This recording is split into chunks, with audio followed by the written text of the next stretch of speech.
All right.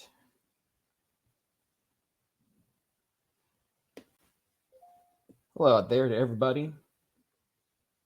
You are currently here and listening. So I want to make sure that you can hear me. That I've set up. I'm trying a new mic, and I want to make sure I've set it up correctly. If you are here and you are here live, then I don't think anyone is here live yet. So looks like I'm just talking to myself. That's okay.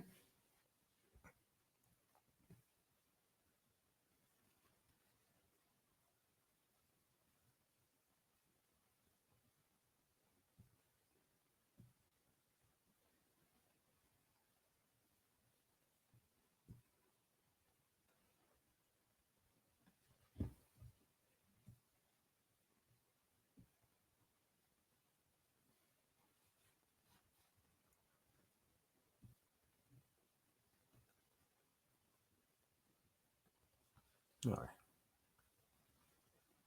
Let's wait a couple minutes.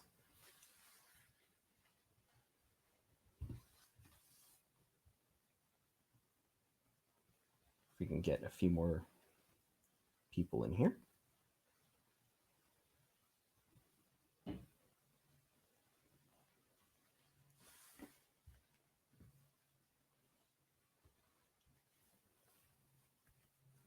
It is 4 o'clock on the dot. This is a fairly, again, just like last time, we went through the free response for 2018 last year at this time. Good reminder to mute that. So this is a fairly lengthy presentation. I will move through just to kind of go ahead and get some momentum going here, and then we'll see if anybody else shows up as we go through these. Hopefully you find this useful, even if you're watching it a little later on. My name is Bob Amar. I'm an independent school teacher in the Atlanta, Georgia metro area. And today, just like we've been doing for the last couple of weeks, we are going to go through the free response questions for the AP Statistics exam. We did 2017 2 weeks ago, 2018 last week, and this week we're finishing up our tour through these with 2019.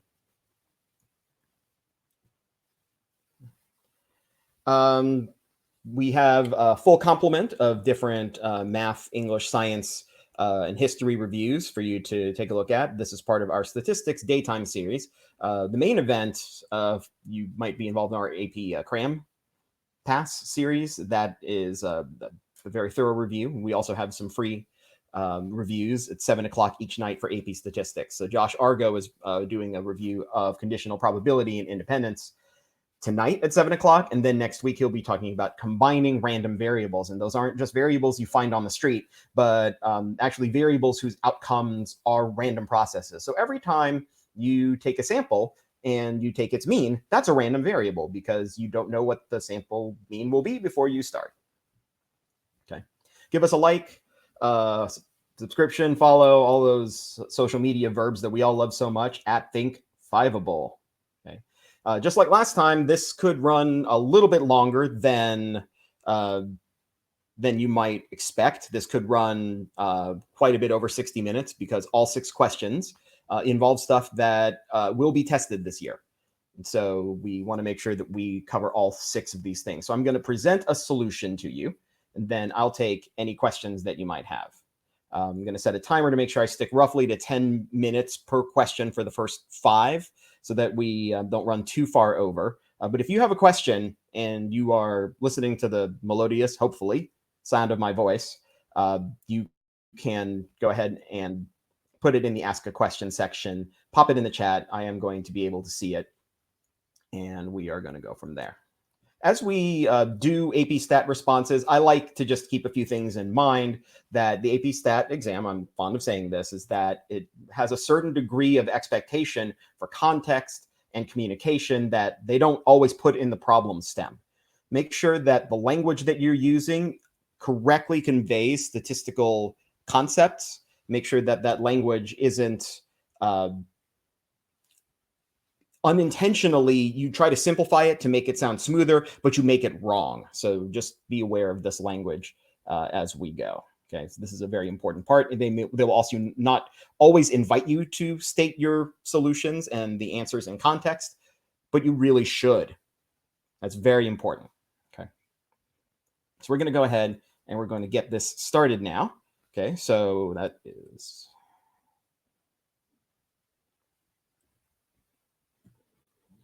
I'm going to reveal now the hidden notebook. Okay. So we're going to go through the questions from top to bottom. I'm going to show you kind of how I make sense of the questions and look at the questions. You should, if you are watching this now, on the resources for this, you should be able to see a link to where you can find a copy of this for your very own. So let's go ahead and get started. Here's question number 1. We have a histogram of sizes of the 20 rooms in a student residence hall. Okay, and so this histogram describes those. And then in part A, it says, write a few sentences describing the distribution of room size in the residence hall. So you should be pretty thankful at this point. It's like, hey, I know how to do this, right? My teacher told me how to do this. This is a description of a distribution based on a graphical display. Q1 is usually one that kind of is there just to kind of get you started off on the right foot. So let's see if we can get started off on the right foot here. Make sure we describe this distribution in context correctly. The acronym I like to use, I know Mr. Argo likes to use this too, I believe. This is what I like to call CUS. Your book may use SOX, shape, outliers, center, spread. I like to use center, unusuals, shape, and spread.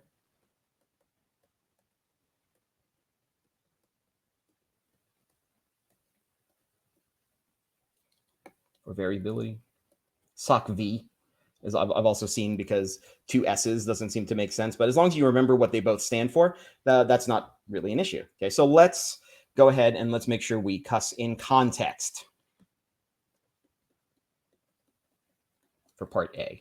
So we're going to write a few sentences. Okay, the center, and we can actually make some judgments about this, because we see that the 10th room is in this. If we really wanted to count, the 10th room is this room. So this frequency of 3, 6, I can count, and 1. So that's 10 rooms. That means that the median is the median room size is going to be basically the average of the lowest thing in the middle, as well as the highest one in the highest one in the middle, sorry, and the lowest one in the next class. You could also use the mean here. So it looks like the center, the mean. We could just say center. The mean room size, you could try to estimate it, but that takes too much time. So the center of the distribution looks like the center of the distribution of room size is approximately somewhere in the 200 to 250, or somewhere is approximately I think 250 is approximately a good guess. And if you did that, you could say the median. It's approximately 250 square feet, kind of in the range of 200 to 300. Okay. There appear to be no unusual values. So no unusually small or large room sizes.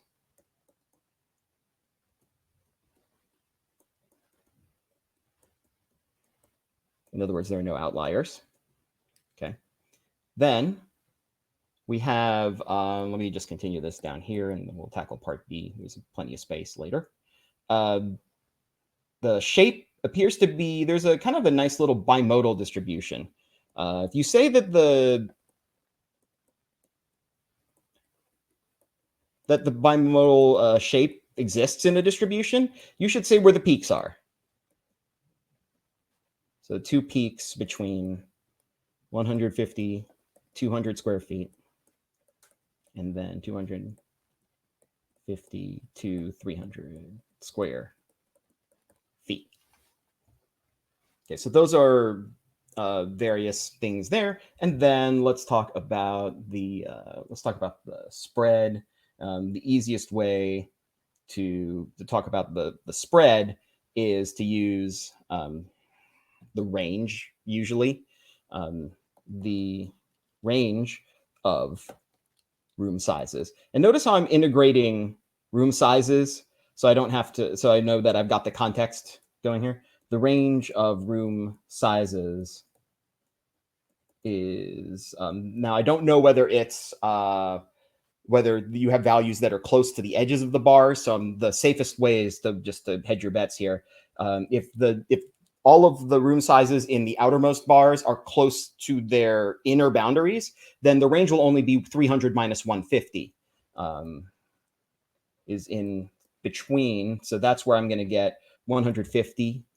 And range is a meaningful word. Remember that range can sometimes use the values range from, but if you use the word range in stat, it needs to be the max minus the min.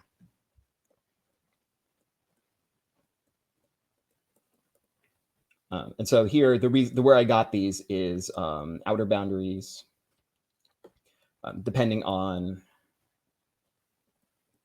whether max or min, max and min, I'll just say, being close to inner boundaries or outer boundaries of the first and last bars.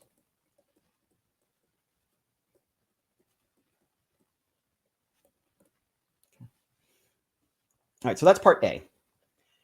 Part B, summary statistics are given, and then it asks you to draw a box plot and determine whether there are actually potential outliers in the data. When you determine whether there are potential outliers in the data, you need to state your decision criterion clearly. Okay, so for part B, we're going to use the classic IQR test. You could, based on what you see there, you could also use, if you use a rule like a 2 standard deviation rule, you can use that here, but you need to make sure you very clearly state what it is that you're doing. Okay. Let's see. So if you use the 2 standard deviation rule, I think you also find that there are no potential outliers at the end. Yeah, that looks about right.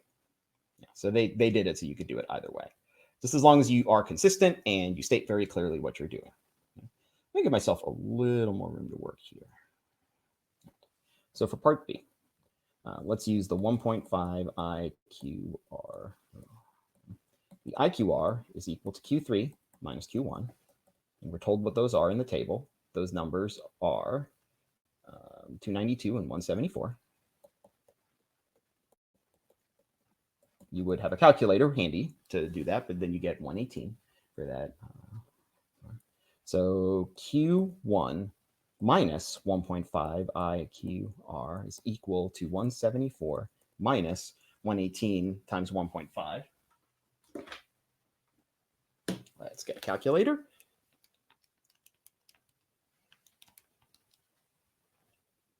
Okay, that number is -3. The min is above -3, so no low outliers. Q3 plus 1.5 IQR is equal to 292 plus 1.5 times 118. That's another calculation. It's 469. And the max is less than 469, so no high outliers.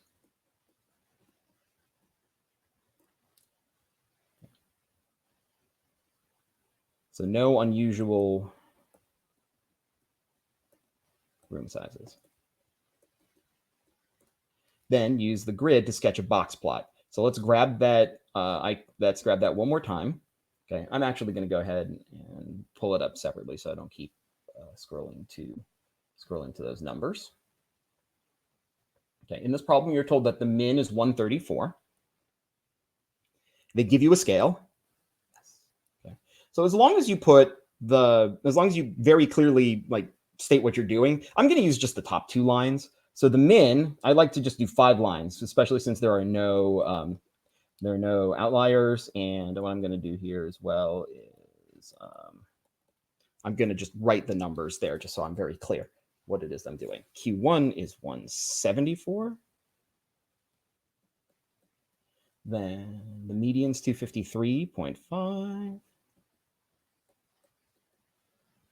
The Q3 is 292.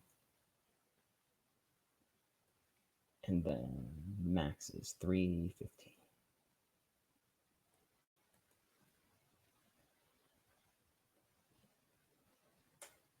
Here is a box plot.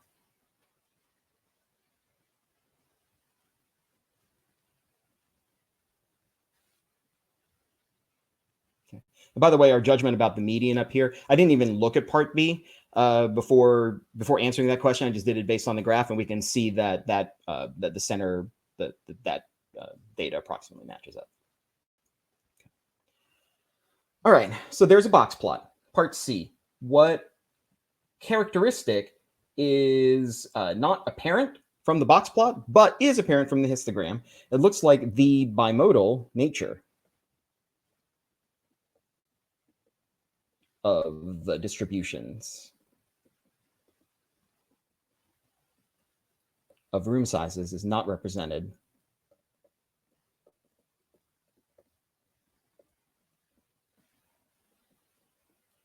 at all on the box plot,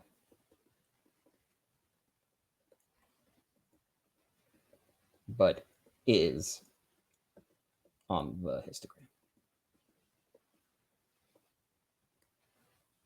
Usually they're trying to get you to identify one particular characteristic they think is pretty obvious from the graphical display. So that's something that you should do. That's question 1.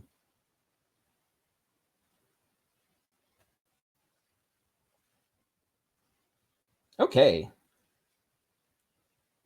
Question number 2. This is a classic experimental design question. You can parse it on your own, but you can see that they're describing several different concentrations of fungus mixtures. And so it looks like the only thing that the researchers are varying is an amount of fungus. And so they are going to spray, hopefully they've controlled the spray, the amount that they're spraying and all the other conditions. If it doesn't play into the question, we won't worry about it too much. Here. Then let's just see what happens. So part A, identify the treatments, experimental units, and response variable of the experiment. Well, the treatments are the things, are the different combinations of things that are varied with the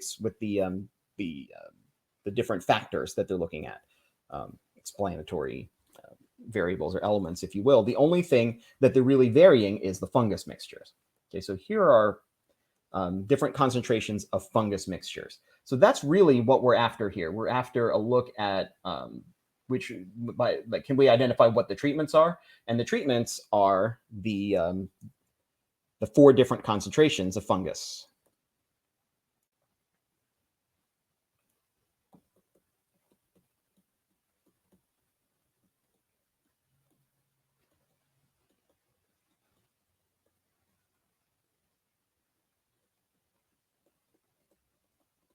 Okay, so I'm going to just write out all of the ones that I see. Okay, so that's the only thing that's being varied, and it's being done in 4. There are 4 different levels of this that they're using. So remember, the combinations of all factors and levels produce treatments. Experimental units. The experimental units are the units at which the data is being measured. So you go to an experimental unit and you write something down. Okay, so also the fact that it doesn't tell you what how many insects there are this should actually clue you in that the experimental units, and this is my recollection is that this was a fairly missed part, is that the experimental units are actually the 20 containers containing the insects. Okay, with an unequal number. Because what we're doing is we are measuring the number of insects that are still alive in each container. Okay. This in here real quick. All right. We're recording the number of insects still alive in each container, and that level of where we're measuring the variable should clue you in that what we've got here is the containers as the experimental units, and the response variable is the number of insects alive after spray in each container. In fact, if you left off this part about in each container, you didn't get full credit. This needed to be there, because if you didn't include in each container, then what would happen is you weren't sure whether you're referring to just the total number of insects alive. Okay, so we're measuring the response variable per experimental unit. And that linkage between experimental unit and response variable should help you better understand the structure of an experiment. Part B, does the experiment have a control group? This was actually a pretty fun debate as well, but the only answer that was really accepted was yes, since there is a 0 milliliter per liter concentration.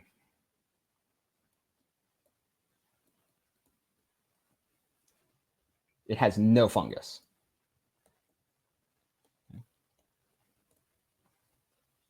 There was some debate about this, but there was the only accepted response was yes, there is a control group, because it is a treatment which contains none of the fungus, because they're trying to figure out whether the fungus is useful.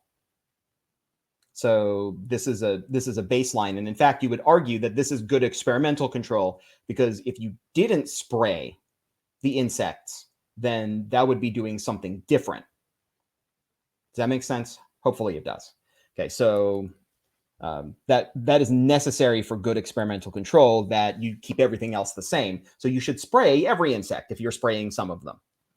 Part C, describe how the treatments can be randomly assigned to the experimental units so that each treatment has the same number of units. Okay, so the experimental units are the containers, as we talked about. So what we could do is there are lots of things we could do. My favorite is always just to use slips of paper. Okay, so what we're going to do is we're going to first reorient all our wires. Then we're going to make 20 slips of paper, equally sized. On 5, write 0. On 5, write 1.25. On 5, write 2.5. And this seems like a lot of trouble. For college credit, I would take just a little bit of time to describe your process.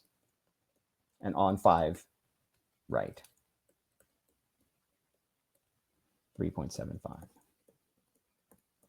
Mix these slips of paper well.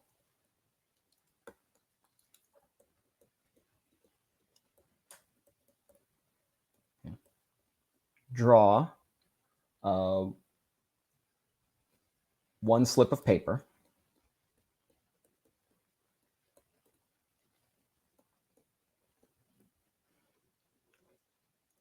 without replacement. By the way, without replacement's implied unless you say it. Per container. Spraying that container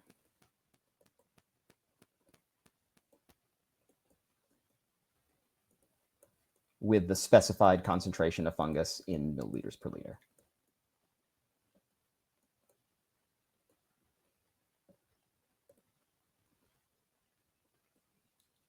Hopefully your handwriting is better than mine.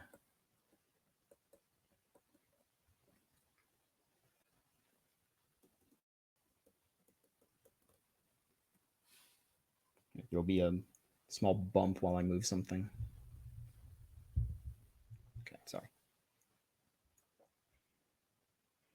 All right, you need to make sure that however you answer this question, that your response will correctly give an equal number of treatments per equal number of units per treatment with an equal probability that the treatments are assigned as you would expect.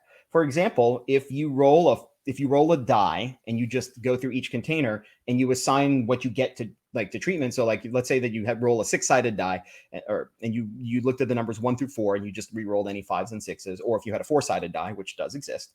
If you rolled a die and then you just assigned treatments until those treatments were full, you would actually find that there is not an equal probability of assigning every possible tank. So like all those tanks that are number 20, unless you randomly assign the numbers 1 to 20 to each tank, then you'd be okay. But if you just labeled them in a line, like in the lab 1 to 20, and then rolled a die and then just kept assigning treatments until they were full, the later treatments would have disproportionate probabilities of going to different places. It would be a really weird thing to do. Okay, so you want to make sure that you assign. Use a straightforward method. The slips of paper method is always a very straightforward method. It's question 2.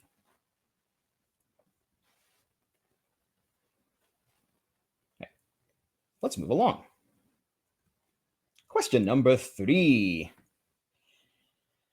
A medical researcher surveyed a large group of men and women, and then they give you relative frequencies / proportions, right? So the proportion of people in each category, and that is a category, that is a dual distribution, right? So you can see that 47% or 0.47 is the proportion of men in the sample, but they are classified, that those 0.47 are then also classified in addition by their response. So 5.64% of the respondents in this group were men who responded never.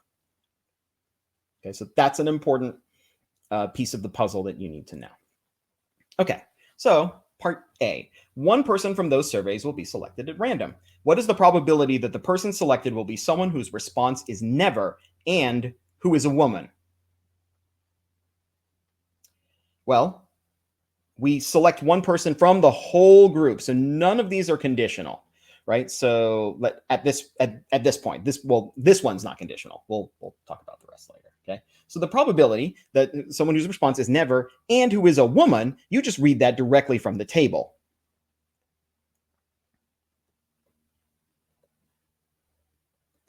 The probability of woman and never is directly readable. It's 0.0636. Sorry. Part B, or part 2. What is the probability that the person selected will be someone whose response is never or who is a woman? There's a lot of ways that you can approach this. So what you can do, for example, is you can just add up the appropriate 4 probabilities in the table. Okay, so the ones that apply to part 2, I'm going to temporarily highlight them, are this one, this one, this one, and this one. Because the woman doesn't matter what the response is, but it could also respond never. If you add up all 4 of these different probabilities, and notice, yes, there is a rule for this kind of thing, but I'm skirting around the rule simply by showing you basically, here's the sum of all the possible outcomes that lead to the response.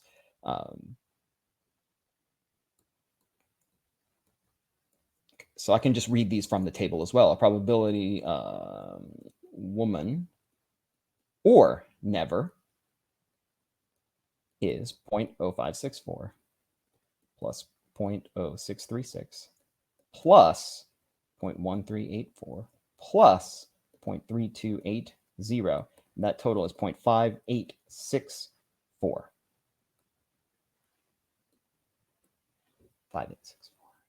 Sure that's clear. That's not clear. You could also do the following. This is, of course, P of woman plus P of never minus P of woman and never. Okay, these two things are readable from the table, but they're not readable from the places where I put them. The probability of woman is here. The probability of never in the table is here. And so you need to read them from the total, the marginal distributions, the totals in the sides. So this is 0.53 plus 0.12. Then you found this probability in part A as 0.0636. And if you did that, you should also get 0.5864, which you do. Okay. So this is an alternative for part 2. You could use the rule. Part 3, what is the probability the person selected will be someone whose response is never, given that the person is a woman? And now here's where the fun begins. Okay, so let me just go down here and just start writing here. So part A 3. The probability, the probability of never given woman is equal to the probability of woman and never. And then the line tells you what goes in the denominator. In this case, the probability of woman. Another way to think about this is that we are figuring out how many nevers there are only out of the women. And so that's, either way you slice it, that's 0.0636 divided by 0.5300. Okay, that is pretty important. Okay, because that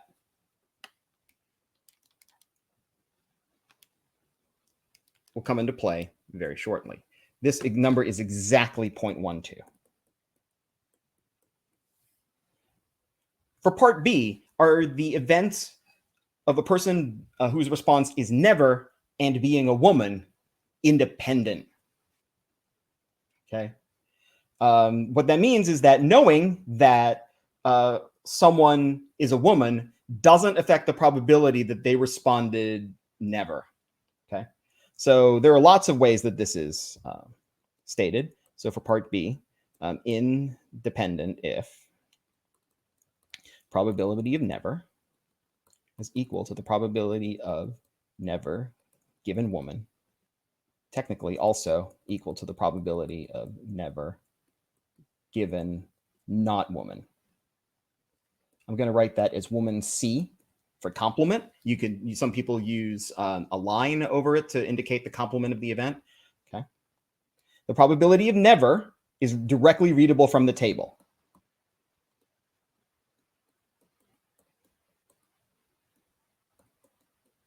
The probability of never given woman, you already figured out in part A.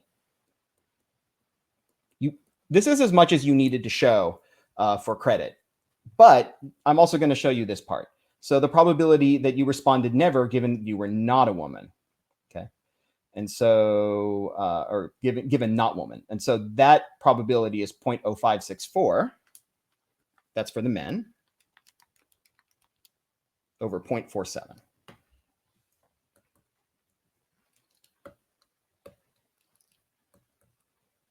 Okay, and I want to know if those things are equal. Well, I already said that, so let's see. 0.0564 over 0.47, which equals 0.12. Since the probability of never is unaffected by knowing if the respondent is a woman or a man,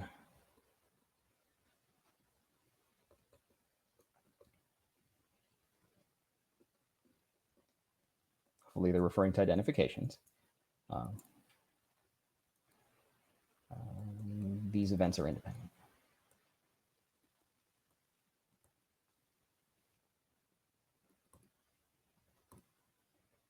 for the people surveyed. I'm pretty sure you don't need to say that.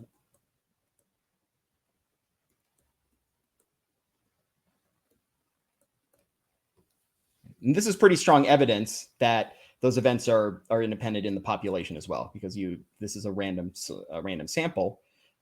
It doesn't say if it's a random sample, but within people that are like this group, those things appear to be independent.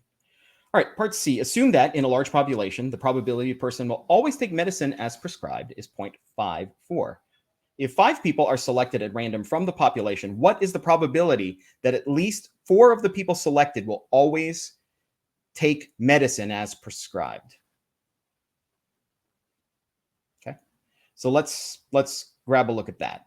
Okay, it doesn't look like this really depends on the other 2 parts. And I just reading it over one more time to be sure that I believe that. I do, but I'm just looking at it one more time. A large population probably will always take medicine as prescribed is 0.54. Okay. And I guess the relationship is just to the context. It's not actually related to these numbers. Okay. So if the probability that a person will always take medicine as prescribed is 0.54, what is the probability that at least 4 of the people selected will always take medicine as prescribed? Okay, so for a large population, okay, if we select 5 people at random from the population, for 5 people from a large population, we can assume they're taking medicine as prescribed or not,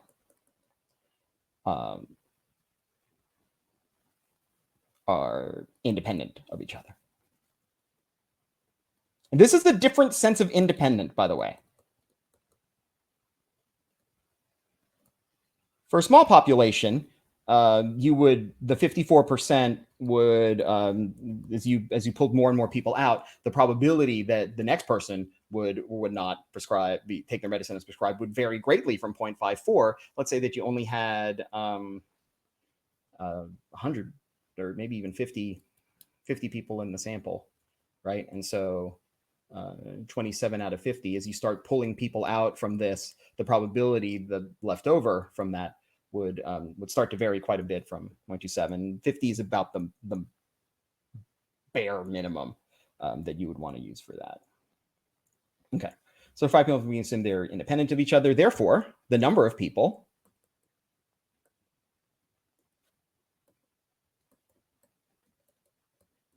in the sample who take as prescribed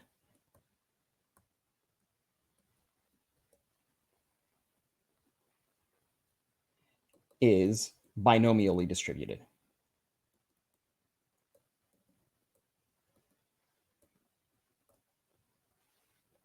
Okay, now I'm going to take a moment to define x as my random variable here. Okay, so the probability that x is bigger than or equal to 4 is equal to the probability that x equals 4 plus the probability that x equals 5. Now, you can demonstrate your knowledge of this by very carefully labeling a binomial CDF command. Okay, so that's one thing you could do. With the advent of menus, it becomes harder and harder to kind of connect the 2 things. If you wanted to write the formulas,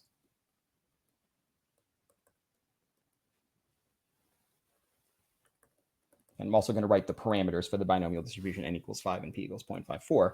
You could write the formulas out. I don't recommend that you do this unless you know exactly what you're doing. Okay, so out of the 5, the probability that you would have 4 comply. And so when they comply, there are 4 compliances and 1 non-compliance. And then the probability that all 5 comply. Okay. And this has a hidden 0.46 to the 0 if you really want to include it.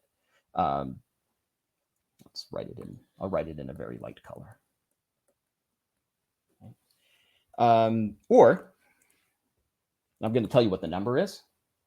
You tap on your calculator. The solution here gives, let's just go to 4 decimal places. This is about 0.2415.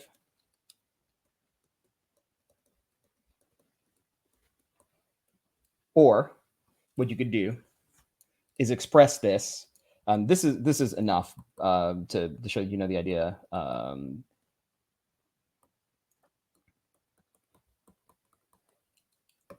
Let's do, this is the easiest way to do it on your calculator. And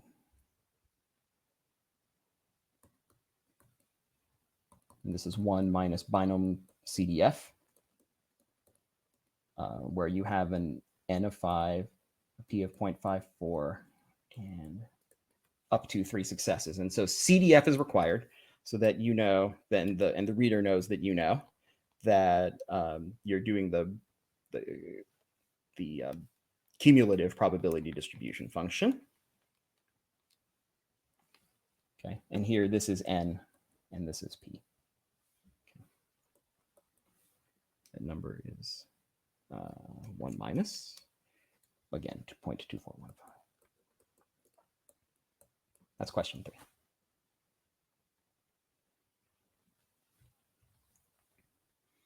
All right, question 4.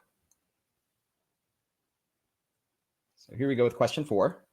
Tumbleweed is found in the Western United States, and we are concerned, in this case, it looks like, that these plants are becoming more resistant to an herbicide. And so they've described for you 2 different samples and gave you 2 percentages. And what they want to know is if the data provide convincing statistical evidence at a significance level that there has been an increase in the proportion. Okay. This screams hypothesis test. And in particular, because you're given 2 samples and the response variable measured is percentage of resistance, then this just screams a 2 proportion z-test. Okay, it's just classic. Okay, so if you've seen some of my streams on this before, you know that my preferred way of knowing whether I have done everything for a significance test is called phantoms. Okay, P is the parameter. Okay, so I'm going to define some parameters. P 2014 is the true proportion of glyphosate resistant Kochia in 2014. The sample gives me some evidence of what that proportion is. And I want to know, based on these 2 different samples that are independent, how likely is it that the proportion in 2017 is higher? So 2017, we have the true proportion of glyphosate resistant Kochia in 2017. Okay. My null hypothesis, so now we're on to H. My null hypothesis is that P 2017 is equal to P of 2014. My alternative hypothesis, the one I want to see if I have evidence for, is that P of 2017 is greater than P of 2014. And so what we're after here is, again, a 2 proportion z-test. I like to take these at the same time, assumption and the name of the test. Okay, so this is a 2 proportion. Let me write this out. The 2 sample z test for difference in population proportions.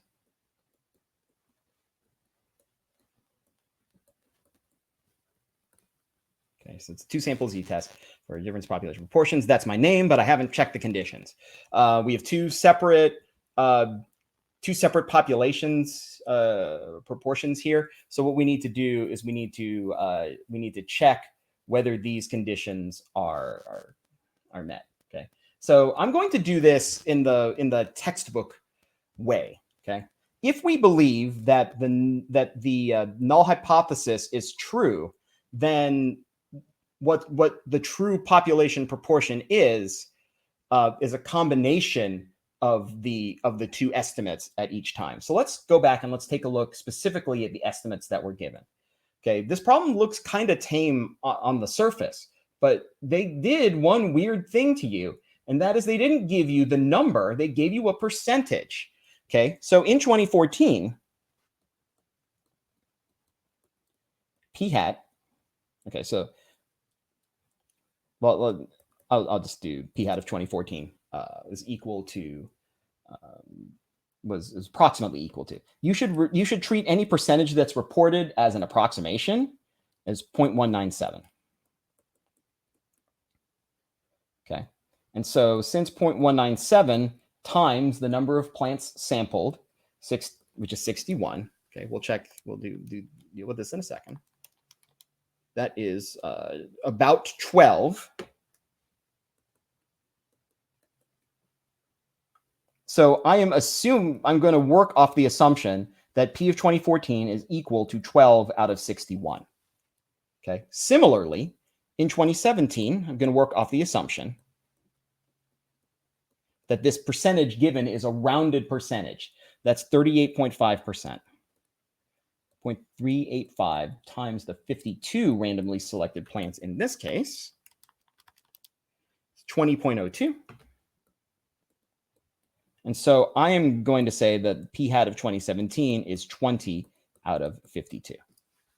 And that's important because if the null hypothesis is true, then these two things are just noise. They're random variation. So my pooled estimate for what that proportion should be is p hat c. And that is a commonly used notation that says we believe that we're going to hypothesize what this proportion would be. It's based on our estimates combined. And I'm not just going to combine them as fractions. I'm going to say that the 12 out of the 61 and the 20 out of the 52 are really all successes out of a larger pool of successes, which is 28. This, by the way, this number, by the way, is about 0.2832, if it matters to you.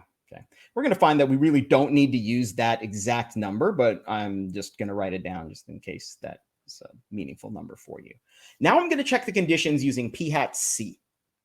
Okay, because we're going to say that the combination of these two normal distributions, if we believe that both distributions are normal distributions, then we should be able to combine them into another underlying normal distribution for this sampling distribution. Okay, so let's check that we believe that both of these should be normal and that we feel like we have a good understanding of what these changes be. So let's check conditions.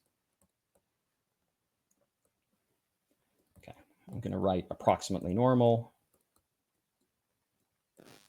because the random, I'm sorry, approximately normal, that is that's the number of successes. Okay.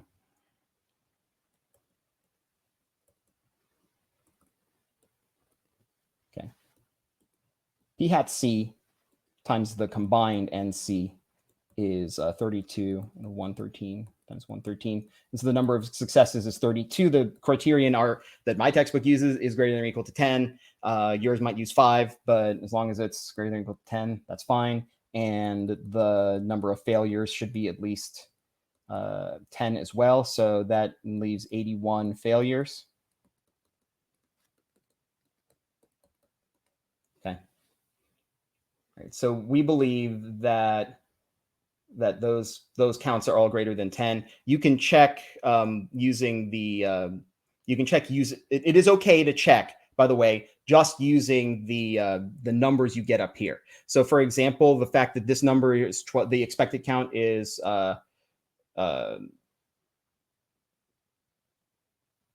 you can also check it against the you can check it against each of the populations. I'm sorry, back up here. So like if there was someone out here watching, they could have said something. So this pooled proportion, we should really check it against 2014. And so this is 32 out of 113. times the number that were estimated in the number that you measured in 61. Okay.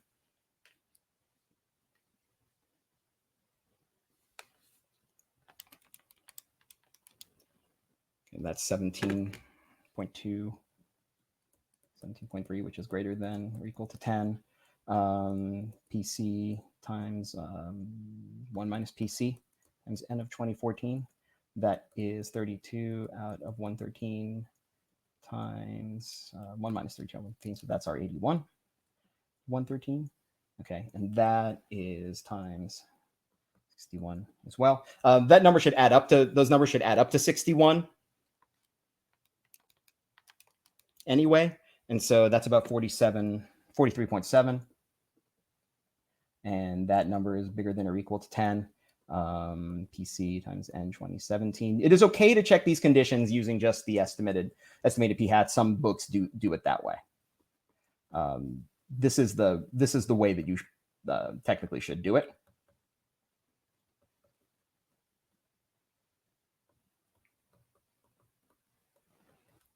Okay, so 32 out of 113 times 52. That expectation is 14.7, which is bigger than or equal to 10. This expectation then will be 52 minus 14.7. That is about 37.3.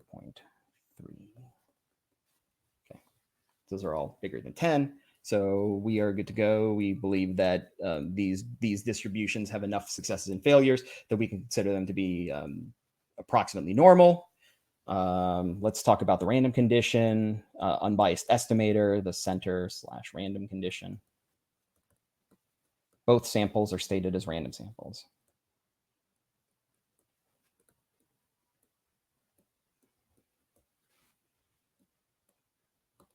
Okay, and then the independent, the spread/independent condition. 61 and 52 should be less than 10% of a large population of plants.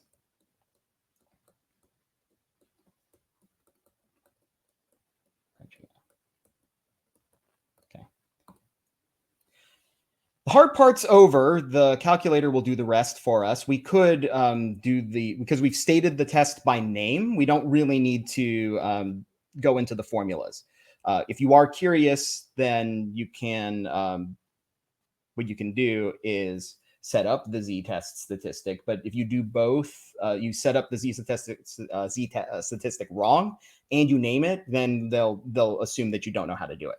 So we've already named it. We've already done everything that we need to do there. So we've got PHAN. So next is T. We need to write down the value of the test statistic, and we need to obtain the p-value. Okay, so the test statistic in this case, I'm going to say by technology. The test statistic here is Z, and I'm going to use, the reason I worked out all of these numbers is that I have to, when I'm doing the 2-prop Z test on my handy dandy TI-84, I have to know exactly how many successes and failures there were.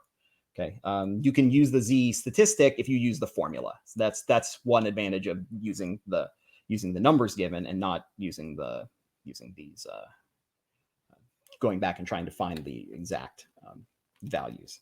So X1, so we're gonna let 2017 be the first population, because my null hypothesis is that 2017 has a larger true proportion. Okay, and so my z-test statistic for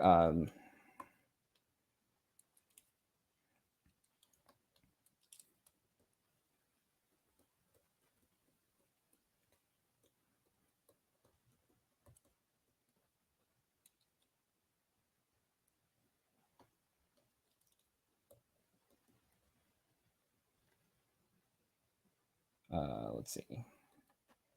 My z-test statistic is 2.210, and my p-value is 0.0136. Going to make a decision.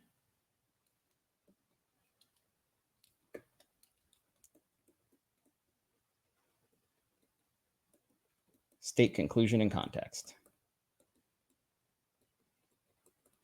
Okay. So making a decision here, since p-value equals 0.0136 is less than alpha, which is 0.05, we reject the null hypothesis. We have sufficient evidence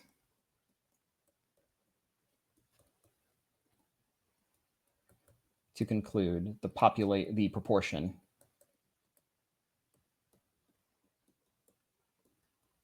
of glyphosate-resistant Kochia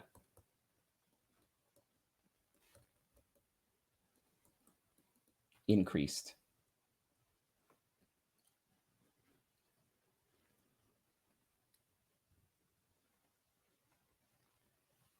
from 2014 to 2017.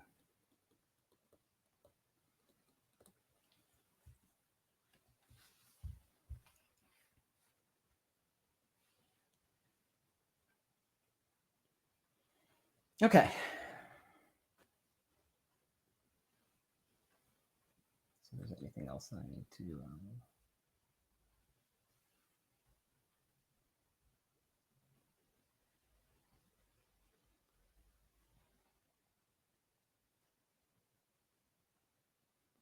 right.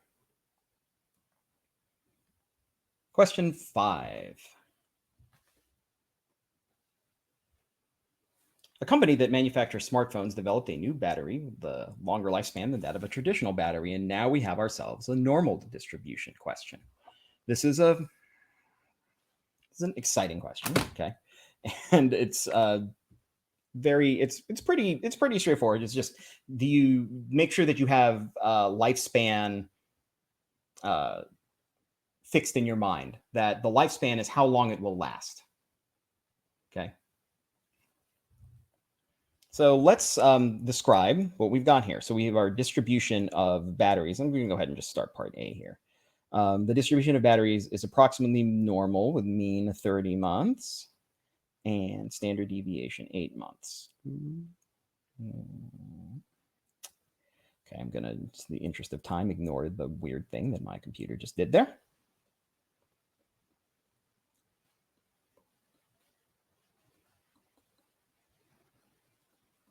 Okay, so that's our standard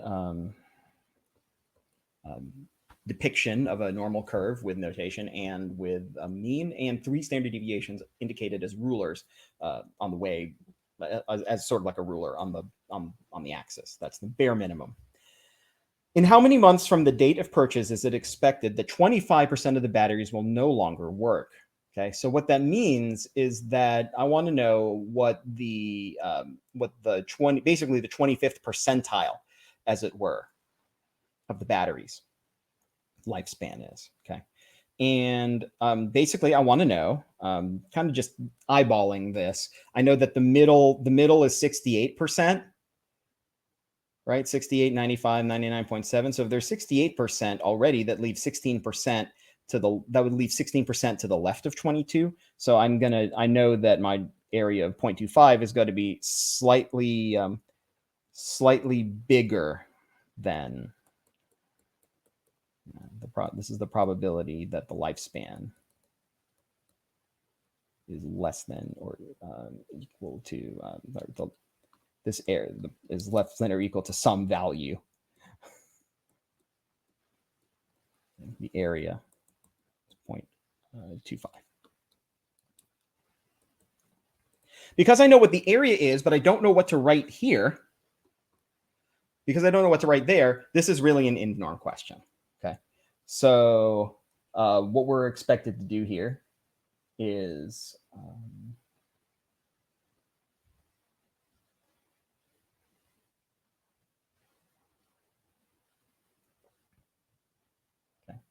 we need to just figure out some way that's justifiable. This tells me to use the 25th percentile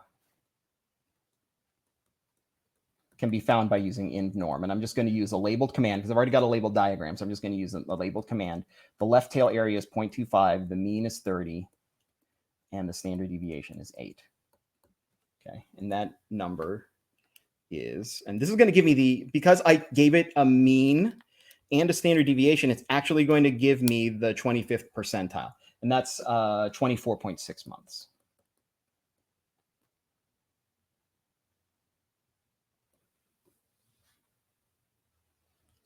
Right, and so we need to, we did all this based just on a normal distribution. All right, now part B. Suppose one customer purchases the warranties. Let's review the warranty. There's a 2-year warranty. Oh, interesting. On the new battery. Okay, so that's a price of $50. The warranty guarantees that the smartphone will be replaced at no cost to the consumer if the battery no longer works within 24 months from the date of purchase. Okay, now what's the probability that the customer selected will require a replacement within 24 months from the date of purchase? Okay, part B, that's a slightly different reasoning here. It's the same distribution.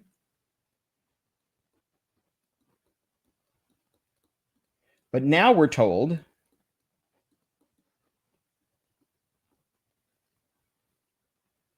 this is the warranty timeline, basically, right? And so this is N38. And so this is the probability that the lifespan is less than or equal to 24. Well, I guess it's less than. So within 24 months. So the semantics doesn't really matter. Okay. So the probability the lifespan is within 24 months. And for the record, College Board said it was less than or equal to. Okay. And so this is equal to this area. And this area is equal to normal CDF. Negative infinity, which I'm going to write as -1e99. That's lower. 24 upper with a mean of 30 and a standard deviation of 8. I always find it interesting when the normal CDF problem occurs this late in the test. Okay, and this probability is about 0.2266. There are lots of ways that you can express this. If you found the z-score of 24, then you could look it up in the table and report whatever probability was there in the table. The z-score happens to be -0.75. It is 30 minus 3/4 of a standard deviation. So whatever the z-score for the z-score of -0.75, whatever the value is in the table, you could also look it up as well. It should be about it should be this number. Finally, part C, the expected value. Oh, here's a concept that we haven't thought about in a while. Expected value of the gain of the company for each warranty purchased. Okay, so see the expected gain. I'm going to just use English to describe this. The expected gain equals the monetary gain, the net gain for warranty. If net gain for warranty times the probability that the warranty is not triggered,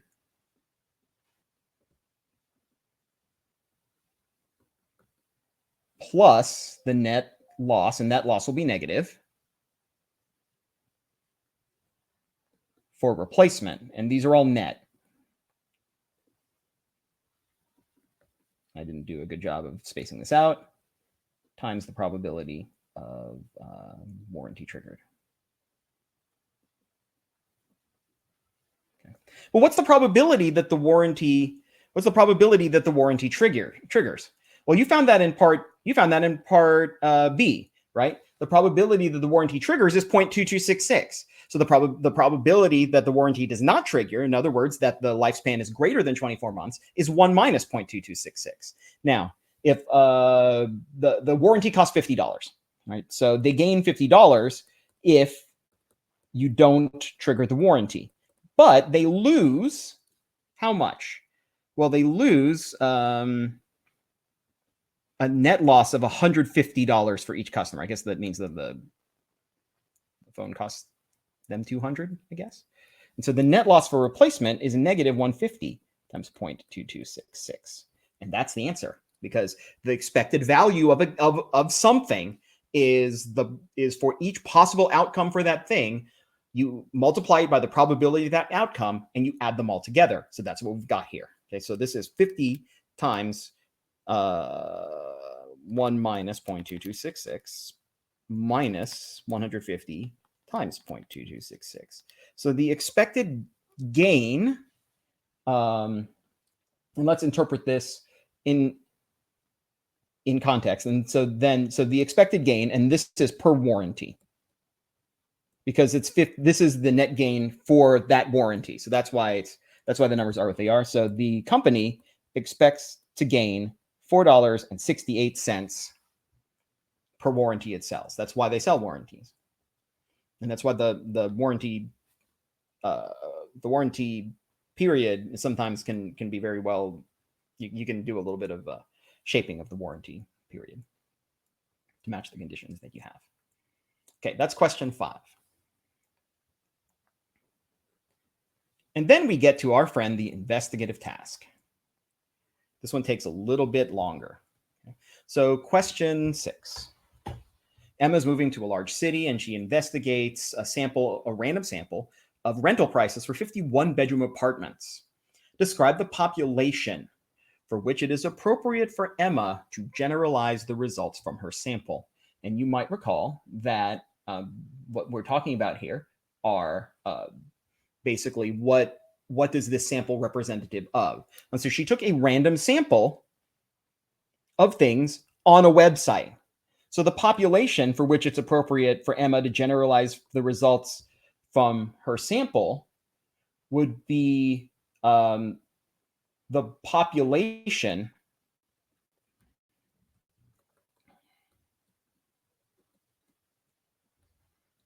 of rental prices.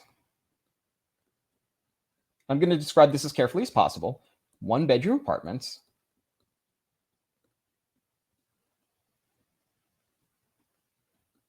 listed on this website.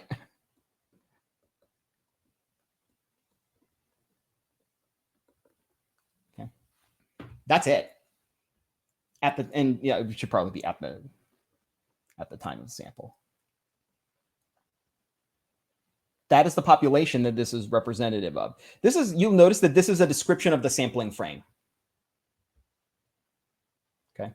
She may have intended to get information about all 1-bedroom apartments, but she can only really generalize her results to the kinds that are listed on this website.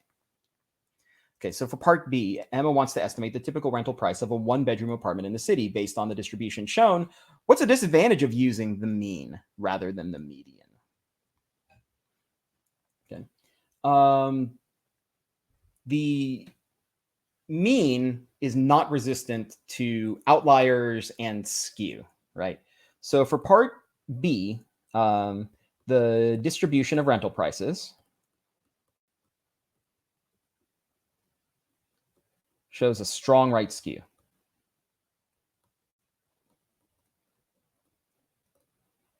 The mean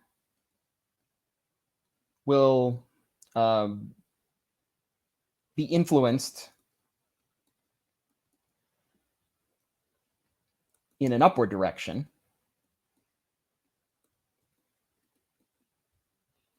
by the higher value or the higher rent apartments.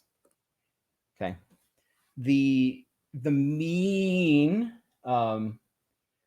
would overestimate. So we need to actually ATQ was like I was about to say. We need to answer the question. A disadvantage of using the mean rather than a median is an estimate of the typical rental price. Okay. The mean will overestimate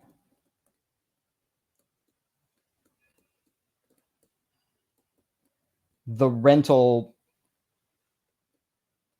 prices typically experienced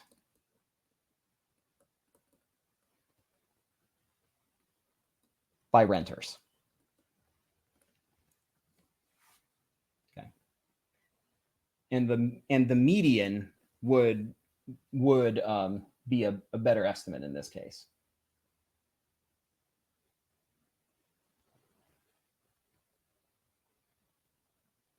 Right. So that's part B. Part C. Emma has a sample median. How could someone develop a theoretical sampling distribution of the sample median for samples of size 50? Well, this is asking you what the definition of a sampling distribution is. And in order to develop the theoretical sampling distribution, you have to actually find the sample median for every possible sample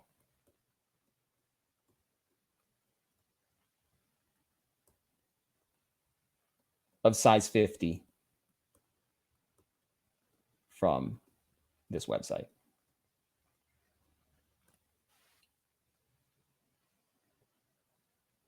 Okay. This is all of them together are form the sampling distribution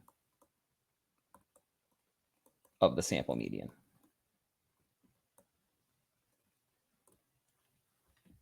Okay, ain't no one got time for that. So this ends the typical part. What we need to talk about is the non-typical part. We need to talk about the distribution that you would actually experience. Okay.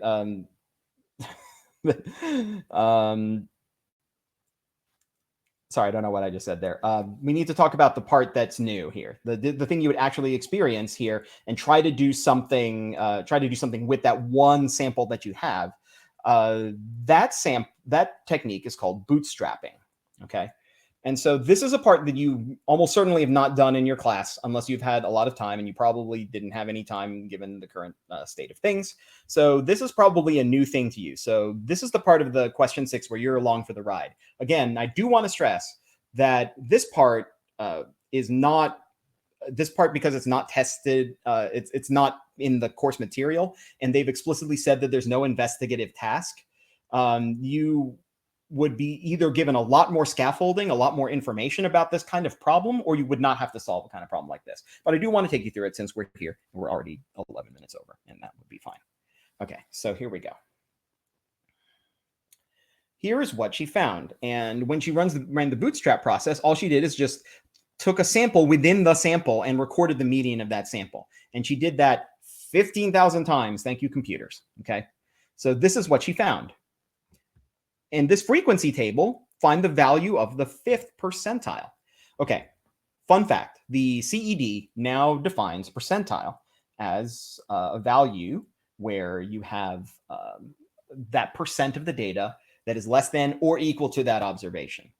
Okay, so the 5th percentile, I want to know what 5% of the total number of samples she took is. And that is 750. And similarly, the 95th percentile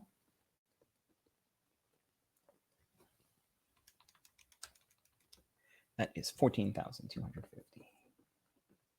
Okay, I want to know where these numbers occur in the distribution. Okay, so we're going to start where you have to start adding frequencies until we get to 750. So let's get out our calculators. So I'm pretty sure that 1 plus 13 plus 18 plus 56 isn't going to do it. In fact, I'm going to kind of have to go down to 136. So I'm going to start by adding up all of these frequencies.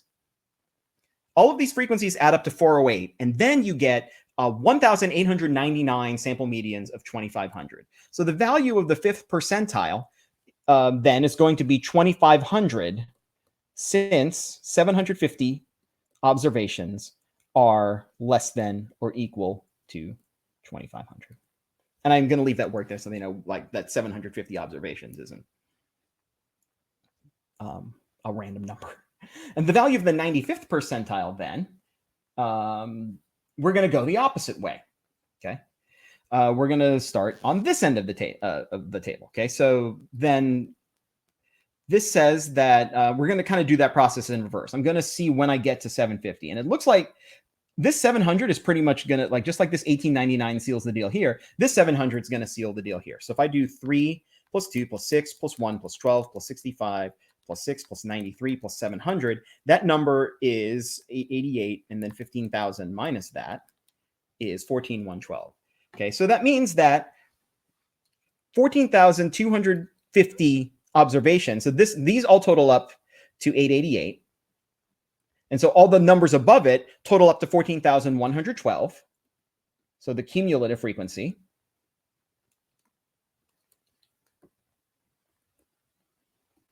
is 14,112 to this point. So that means that that 14,250th observation has to be found in here. So 2950 is the 95th percentile, since 14,250 observations are less than or equal to, and I'm going to just add a $sign on here, 2,950, just to have some modicum of context there. Part E, find the percentage of bootstrap medians in the table that are equal to or between the values found in part D. Okay, so here we go. That are equal to or between the values. So what I want to do now is I want to take these things that I've marked with black lines here and just add them up. Okay, so I'm going to have to add again. 1 plus 13 plus 18 plus 56 plus 4 plus 56 plus 55 plus 3 plus 6 plus 136. Okay, these 408 lie outside the interval. Same thing with the, let me make very clear what I'm doing here. These lie outside, just like these lie outside. And so this is 93 plus 6 plus 65 plus 12 plus 1 plus 6 plus 2 plus 3. That is 188 that lie outside the range. So the percentage of bootstrap medians that are equal to or between the values is equal to 15,000 minus 408 minus 188 out of 15,000.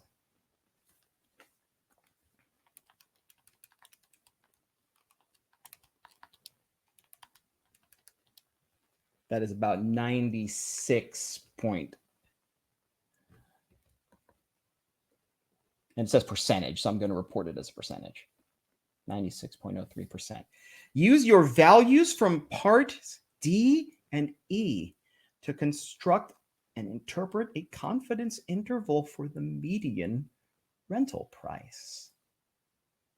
Oh, that's different. Okay, but here we go. We see that if we take the interval from 2,500 to 2,950, these values between a value between 2,500 and 2,950 inclusive showed up 96.03% of the time.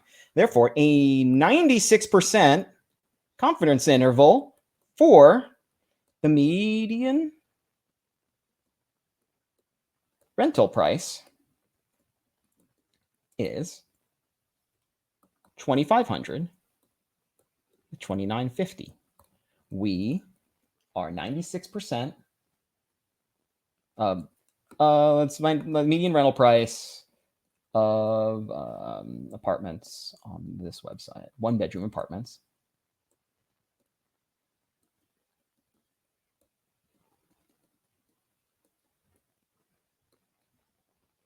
Is that interval. We are 96% confident.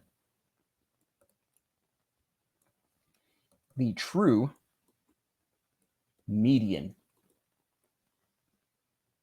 rental price of all 1-bedroom apartments on this website is in the interval 2,500 to 2,950. And all that's happening here is can you connect the idea of a confidence interval with a plausible estimate? And that's really all that's going on here. Okay. We went quite a bit over, but hopefully there are some good nuggets for you to take away here. Again, please remember that what we want to look for in any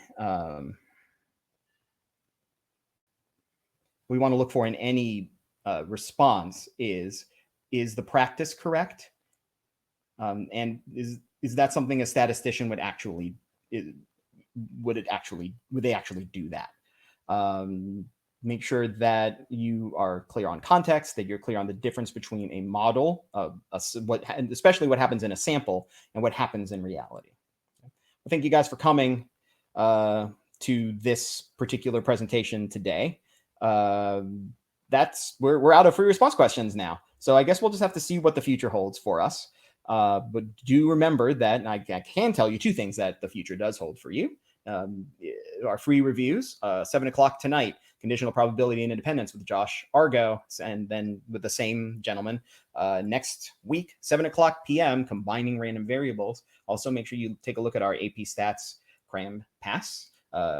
Jerry Kosoff is leading that charge, and we'll be excited to see you for any and all of these things. Remember, all of your AP exams, even this year, are 5-able. And again, thank you for being here today. And I wish you all the very best as you study. Hope you all are staying healthy and happy. And let's get that.